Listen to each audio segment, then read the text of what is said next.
Roussillon est un petit village du Vaucluse réputé pour être l'un des plus beaux de France et aussi connu pour ses carrières d'ocre. Mais saviez-vous que ces carrières de sable et roches rouges sont entourées d'une légende tragique? Cette légende, c'est celle de Dame Sirmonde. La Fabrique Audio présente La Petite Histoire. www.lafabriqueaudio.com. Salut tout le monde et bienvenue dans un nouvel épisode de La Petite Histoire. Je suis Florent Mounier, c'est moi qui vais vous narrer cet épisode qui a été écrit et mixé par Sébastien Girard. Alors avant de commencer, on remercie Rachel qui nous a demandé de vous parler de l'histoire autour de Roussillon et de sa légende. L'occasion peut-être pour vous de découvrir ce beau village du sud de la France.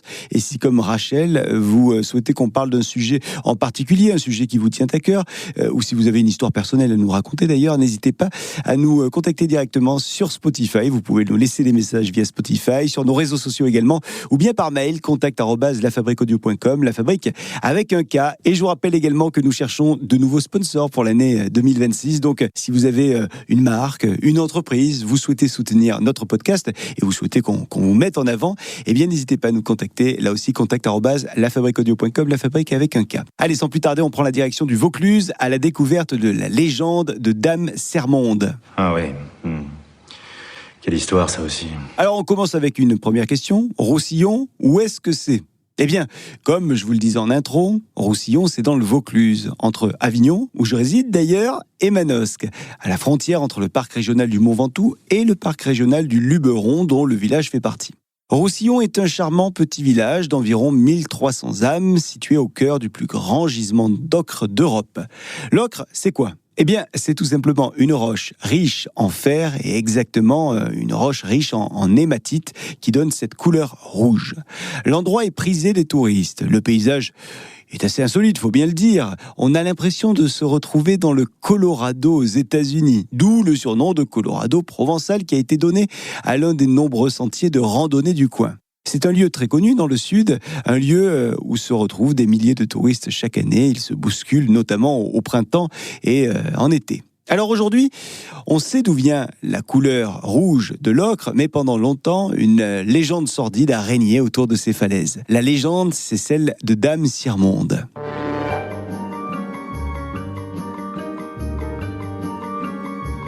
La légende de Dame Sirmonde remonte au XIe siècle. Dame Sirmonde était l'épouse du seigneur Raymond d'Avignon, un homme puissant, mais un homme réputé pour être sévère et violent. L'homme préférait d'ailleurs passer son temps à la chasse plutôt qu'aux côtés de son épouse, qui, à la longue, se sentait un poil délaissée. Un jour, un jeune poète et troubadour va passer par là. Il va arriver au château. Ce jeune homme, c'est un certain Guillaume de Cabestan. Pendant que le seigneur est à la chasse, le jeune Guillaume, lui, il en profite pour séduire Dame Sirmonde. Alors il ne lui faut pas longtemps pour que Dame Sirmonde tombe sous son charme et les deux tourtereaux commencent une liaison en cachette. Ce que le duo passionné ne sait pas, c'est que le seigneur Raymond n'a aucune confiance en sa femme. Il sent bien qu'il y a un coup qui se trame et donc il a chargé plusieurs de ses hommes de l'espionner, sa femme, pendant son absence. Et il finit par être convaincu de la liaison entre sa femme et Guillaume. Le seigneur Raymond est alors furieux et il va donc vouloir se venger. Un jour, il part donc à la chasse, comme à son habitude, sauf que cette fois-ci, il invite Guillaume de Cabestan à se joindre à lui. Les deux hommes partent, ils s'enfoncent dans la forêt, et quand plus personne ne les voit, Raymond poignarde Guillaume, il lui tranche la tête et lui arrache le cœur, rien que ça. De retour au château, Raymond apporte le cœur au cuisinier et il lui demande de le préparer pour le repas du soir. Le dîner est servi et à table, Dame Sirmonde se régale de ce nouveau mets qu'elle découvre. Une fois le repas terminé, Dame Sirmonde demande à Raymond quelle viande était celle qu'ils ont dégustée ensemble, quel est cet animal que Raymond a chassé. Et Raymond lui répond « Voilà la bête, ma chère ». Et il lui tend un plateau sur lequel repose la tête de son amant, Guillaume.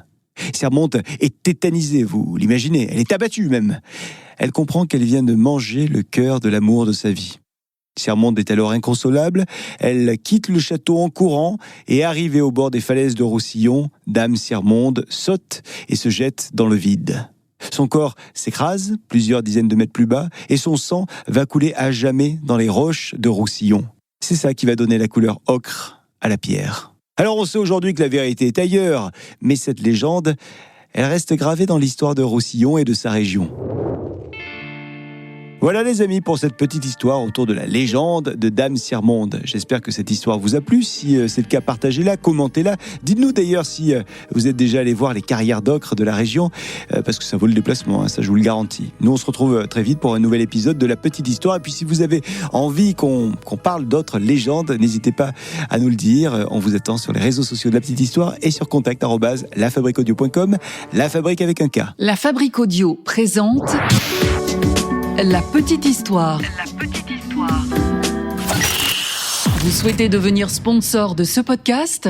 contact@lafabriqueaudio.com. Avant de se quitter, je vous rappelle que La Petite Histoire est un podcast de La Fabrique Audio. La Fabrique Audio réalise des podcasts de marque et d'entreprise. Donc, si vous cherchez pour vous, pour votre entreprise, pour votre marque, un studio pour faire des podcasts, n'hésitez plus. Envoyez-nous un mail, contact@lafabriqueaudio.com, La Fabrique avec un K.